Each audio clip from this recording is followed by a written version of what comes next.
ഇനി നമുക്ക് ഡിസ്കസ് ചെയ്യാനുള്ളത് ക്വസ്റ്റ്യൻ നമ്പർ 7 ആണ്. 2 blocks with masses 100 gram and 200 gram are attached to the end of the spring A and B as shown in the figure. The energy stored in A is E, the energy stored in B when the spring constant Ka, Kb of A and B respectively satisfy the relation ഏതാണ് 4Ka is equal to 3Kb. അപ്പോൾ ഇത് നമ്മുടെ work energy, power, അതേപോലെ loss of motion ഒക്കെ എല്ലാം കൂടി connect ചെയ്തിട്ടുള്ള ഒരു ചോദ്യമാണ്. മെയിൻലി വർക്ക് എനർജിയിലെ ഐഡിയ ആയിരിക്കും നമ്മൾ യൂസ് ചെയ്യുന്നുണ്ടാവുക. അപ്പോൾ 2 ബ്ലോക്ക് ഉണ്ട്.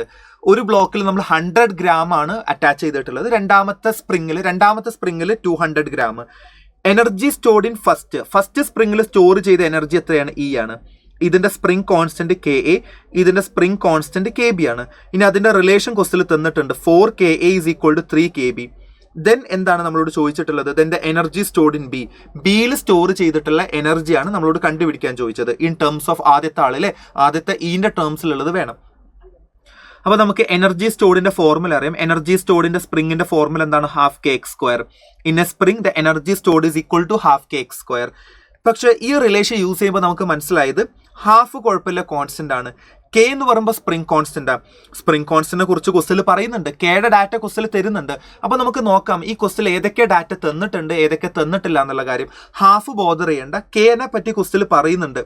എക്സ് എന്ന് പറയുമ്പോൾ സ്പ്രിങ്ങിന്റെ എക്സ്റ്റൻഷനാ. എത്രത്തോളം ലെങ്ത് ഇയാൾക്ക് കൂടി എന്നുള്ളത് എക്സ്റ്റൻഷനെ കുറിച്ച് ക്വസ്റ്റിൽ ഒരു ഭാഗത്തും പറയുന്നില്ല. അപ്പൊ എക്സ് ക്വസ്റ്റിൽ തന്നിട്ടില്ല.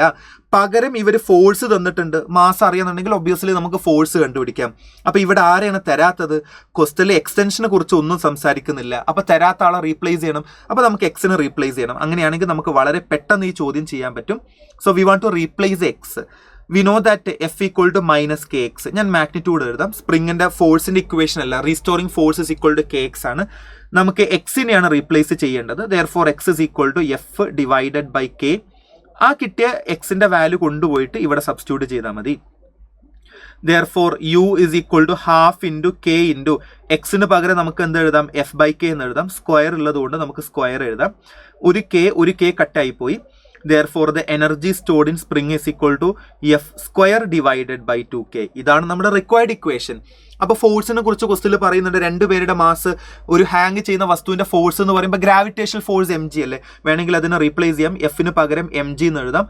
സ്ക്വയർ ഉള്ളതുകൊണ്ട് നമുക്ക് സ്ക്വയർ എന്ന് എഴുതാം. Divided by 2K. അപ്പോൾ ഇതാണ് നമ്മുടെ ഇക്വേഷൻ. അപ്പോൾ നമ്മുടെ റിക്വയർഡ് ഇക്വേഷനിലേക്ക് മാറ്റി. ഇനി ഇതൊരു സിമ്പിൾ പ്രോസസ്സാണ്. ഇവിടെ നോക്കിയിട്ടുണ്ടെങ്കിൽ നമുക്ക് മനസ്സിലാവും 2 കോൺസ്റ്റന്റ് ആണ്, G² കോൺസ്റ്റന്റ് ആണ്.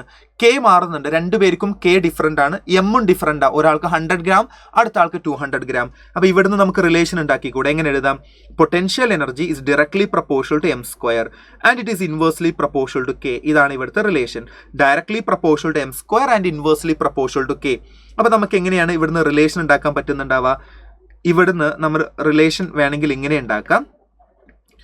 UA, potential energy of A divided by potential energy of B is equal to M directly proportional ആണ്. അപ്പോൾ എന്ത് വരും? MA divided by MB. അതിന് സ്ക്വയർ ഉള്ളതുകൊണ്ട് നമുക്ക് സ്ക്വയർ എഴുതാം. ഇൻറ്റു ഇവിടെ നോക്കിയാൽ മനസ്സിലാകും K ഇൻവേഴ്സ്ലി ആണ്. അപ്പോൾ Kനെ തിരിഞ്ഞെഴുതണം, ഇൻവേഴ്സ്ലി അല്ലേ. അപ്പോൾ എന്ത് വരും? KB divided by KA. ഇനി നേരെ വാല്യൂ കൊടുക്കാം. MA എന്ന് പറയുമ്പോൾ ആദ്യത്തെ ആളുടെ മാസ് അത് 100 gram ആണ്. രണ്ടാമത്തെ ആൾ 200. ഇത് റേഷ്യോ ആയതുകൊണ്ട് നിങ്ങൾ മാസിനെ കൺവേർട്ട് ചെയ്യണ്ട കേട്ടോ. KB by KA. ഇത് നോക്കൂ, 4KA is equal to 3KB എന്നല്ലേ. ഇത് ക്രോസ് മൾട്ടിപ്ലൈ ചെയ്ത് കഴിഞ്ഞാലേ KB divided by KA is equal to 3 അങ്ങോട്ട് കൊണ്ടുവരാം, 4 ഇങ്ങോട്ട് എഴുതാം. അപ്പോൾ KB divided by KA is equal to നമുക്ക് എന്ത് വരും? 4 divided by 3. കറക്റ്റ് അല്ലേ? KB divided by K is equal to 4/3. അത് ക്വസ്റ്റിൽ തന്ന ഡാറ്റ കേട്ടോ. അപ്പോൾ അതിന് നമുക്ക് എന്ത് കൊടുക്കാം? 4 divided by 3 എന്ന് എഴുതാം. ഈ 0 കട്ട് ചെയ്ത് പോയിട്ടുണ്ടെങ്കിൽ ബ്രാക്കറ്റ് ഓപ്പൺ ചെയ്ത് കഴിഞ്ഞാൽ 1, 2യുടെ സ്ക്വയർ 4 ഇൻറ്റു 4/3. 4 കട്ട് ചെയ്ത് കഴിഞ്ഞാൽ 1/3 ആണ് ആൻസർ വരിക. സോ 1:3 അല്ലേ. അപ്പോൾ എത്ര ആൻസർ കിട്ടിയത്? അതായത് ഇനി വാല്യൂ കൊടുക്കാം. കൈനറ്റിക് എനർജി, അതായത് energy stored in A divided by ബിയുടെ വാല്യൂ നമുക്ക് 1/3 എന്ന് കിട്ടി. എനർജി സ്റ്റോർഡ് ഇൻ A എന്നല്ല ക്വസ്റ്റനിൽ E എന്ന് വിളിച്ചത്. Energy stored in A divided by ബിയുടെ വാല്യൂ നമുക്ക് എത്ര കിട്ടിയിട്ടുണ്ട്? 1/3 എന്ന് കിട്ടി. എനർജി സ്റ്റോർഡ് ഇൻ A നെയാണ് അവർ E വിളിച്ചത്. നമുക്ക് വേണ്ടത് എനർജി സ്റ്റോർഡ് ഇൻ ബി ആണ്. So this is equal to 1/3. Therefore energy stored in B is equal to 3 times energy stored in A. എയുമായിട്ട് കമ്പയർ ചെയ്യുമ്പോൾ അതിന് 3 times എന്താണ്? കൂടുതലാണ്. Therefore the right answer will be the third option, that is 3E.